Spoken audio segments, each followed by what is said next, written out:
Doing TV and film is kind of like pushing a, big ball up a hill, and it's once you get momentum, you don't really want to stop and leave it because it'll just roll back down the hill. I spent a good portion of my 20s trying to pursue a television and film career, and I've gotten to a place where I feel a little bit more secure in my place in the industry and the level of jobs that are available to me. So it's been great. I mean, it's one of the many things that Mad Men has allowed me to do with my life is pursue projects that I believe in that aren't going to necessarily be a big splash in the New York or LA scene.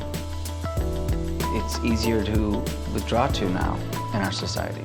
We have more and more things available to us in our homes via the many different types of media that we have. And you really can live a very isolated life. And I mean, there was a time that you would make the 2-hour flight to wherever your friend lived to see the child in person.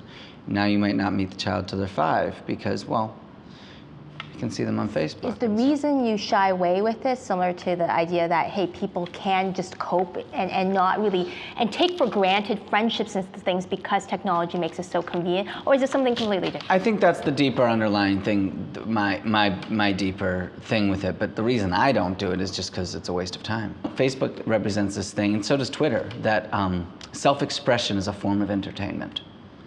And I don't, or even amusement. I don't think self-expression is a form of amusement. There used to be a time that you had to fight to get a column in a magazine, fight to be a journalist, fight to be a reporter, fight to get a mic in your hand and speak to thousands of people. You could always go out to the park and stand on a bread box and yell if you want to.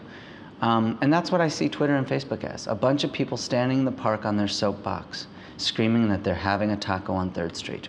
I'm not saying I'm above it. I go to Yelp instead of reading. Crowdsourcing.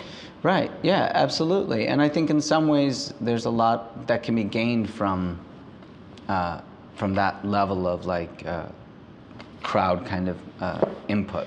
I think it's a scary road, and I don't think we've fully seen the implications of what a society that depends on that for our relationships is.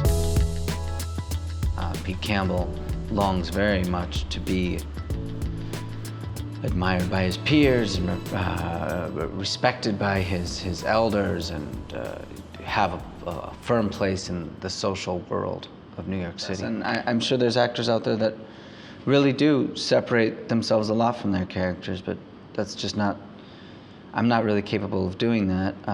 And I think even actors who do separate themselves entirely from their characters are still, in there somewhere is the actor making that choice to do that with the character. And so in making that choice, that's them in the character.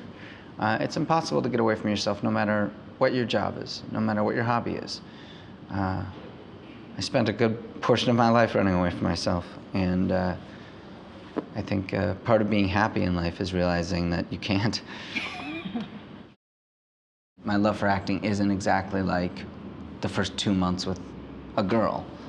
Or a man, depending on your preference. It's like being married for 25 years. You love them, but it's not that kind of butterfly in the stomach love. It's much deeper, and it's much more complex, And I think actors who have been in it for a long time, sometimes things get stagnant or dull, or it's easy to take it for granted, and we all go through phases of different levels of that. But there are a lot of people who might love acting, but they don't want to do 15 hours of work a day. What's your favorite adult beverage that you love to sip on? I drink gin martinis. Gin martinis. Very mad. Yeah, John Slattery actually kind of got me started on those. We went out to dinner a couple years ago in New York, and I've never been much of a martini guy, but he ordered a martini, and it was just damn delicious.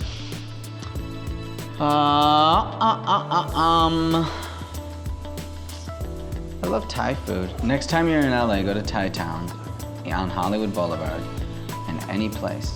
Order Morning Glory and just sit there and remember that I was the one who brought that deliciousness to your face. I'll be sure to Facebook that. Yeah.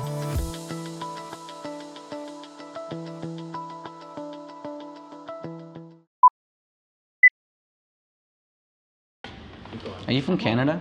Yes. Where are you from in Canada? Ottawa. I've been more places in Canada than you have.